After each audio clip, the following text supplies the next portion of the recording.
किस्सा है एक छोटे से गांव घनश्यामपुर का, जहां हर चीज साधारण थी। लोग, घर, खेत और दिनचर्या। लेकिन एक दिन सब कुछ बदल गया जब गांव के पास वाले पहाड़ से एक अजीब सी रोशनी निकलने लगी। गांव वालों ने सोचा कोई बिजली गिर गई होगी, लेकिन 12 साल का बबलू जानता था कि ये कुछ और है। बबलू बहुत जिज्ञासु था। उसे हर रहस्य में मजा आता था। उसके दादाजी ने उसे कई कहानियां सुनाई थीं, पुराने खजाने की, जादुई पत्थरों की और एक ऐसे पहाड़ की जिसमें रहस्यमयी शक्ति छुपी थी। उस रात चुपचाप सबके सो जाने के बाद बबलू एक छोटी सी टॉर्च और कुछ बिस्कुट लेकर पहाड़ की ओर निकल पड़ा। रात की खामोशी में पहाड़ डरावना लग रहा था, पर बबलू का मन रोमांच से भरा था। जैसे जैसे वह चढ़ाई चढ़ता गया, रोशनी और तेज होती गई। कुछ दूर ऊपर चट्टानों के बीच एक गुफा थी, जहां से नीली रोशनी बाहर आ रही थी। बबलू ने साहस बटोरकर गुफा में कदम रखा। वहां एक बड़ा सा गोल पत्थर पड़ा था, नीला, चमकता हुआ, जैसे उसमें कोई आत्मा हो। जैसे ही बबलू ने पत्थर को छुआ, गुफा की दीवारें कांपने लगीं। पत्थर हवा में उठ गया और उसके चारों ओर घूमने लगा। तुम चुने गए हो, एक गूंजती हुई आवाज आई। बबलू घबरा गया, लेकिन आवाज में कुछ ऐसा था जो डर के साथ साथ विश्वास भी भर रहा था। मैं चमकता पत्थर हूं, सदियों पुराना रक्षक। तुम्हें अब एक काम पूरा करना है। काल गुफा में फंसे जादूगर काली शप को फिर से जेल में बंद करना। अगर तुम न गए तो वह फिर से संसार को अंधकार में डुबो देगा।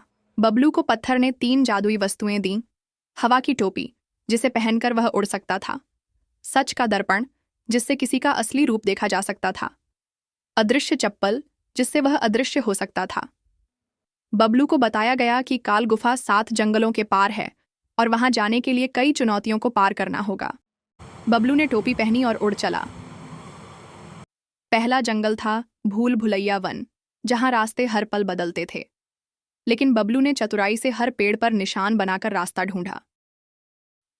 दूसरा जंगल था नींदों का वन, जहां नींद की गंध हवा में तैरती थी।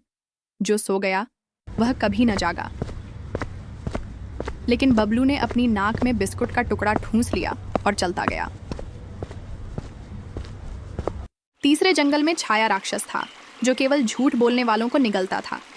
बबलू ने सच का दर्पण निकाला और उसे दिखाया। राक्षस डर के मारे भाग गया। एक एक करके वह 7 जंगल पार कर गया और अंत में पहुंचा काल गुफा। काल गुफा और काली शप।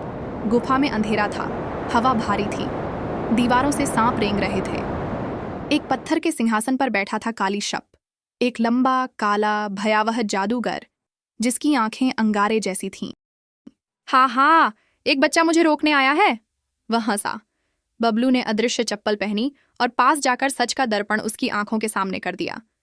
दर्पण में उसका असली रूप दिखाई दिया, एक डरा हुआ, कमजोर प्राणी जो सिर्फ डर फैलाकर ताकत पाता था। काली शप चिल्लाया, नहीं, ये नहीं हो सकता। बबलू ने चमकता पत्थर हवा में उठाया और मंत्र बोला, प्रकाश में लिपटे, अंधकार को बांधो, सच के नाम से बुराई को रोक दो। एक तेज रोशनी फैली और काली शप फिर से पत्थर की जेल में कैद हो गया। गुफा हिलने लगी, लेकिन पत्थर ने बबलू को बचा लिया। बबलू 7 जंगल पार करके वापस गांव लौटा। लोग उसे ढूंढ रहे थे। जब वह लौटा तो सब हैरान रह गए।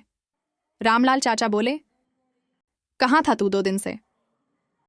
बबलू मुस्कुराया, गुफा में था, लेकिन टीवी वाला नहीं, असली जादुई गुफा। सब हंस दिए, लेकिन जब बबलू ने उन्हें सच का दर्पण दिखाया तो सब ने उसमें अपना चेहरा देखा और सच को पहचाना। दादाजी बोले, तू अब सिर्फ हमारा पोता नहीं, बल्कि दुनिया का रक्षक बन गया है। उस दिन से बबलू गांव का हीरो बन गया। चमकता पत्थर फिर उसी गुफा में रखा गया, ताकि अगली बार जब दुनिया को जरूरत हो, वह फिर चमक सके।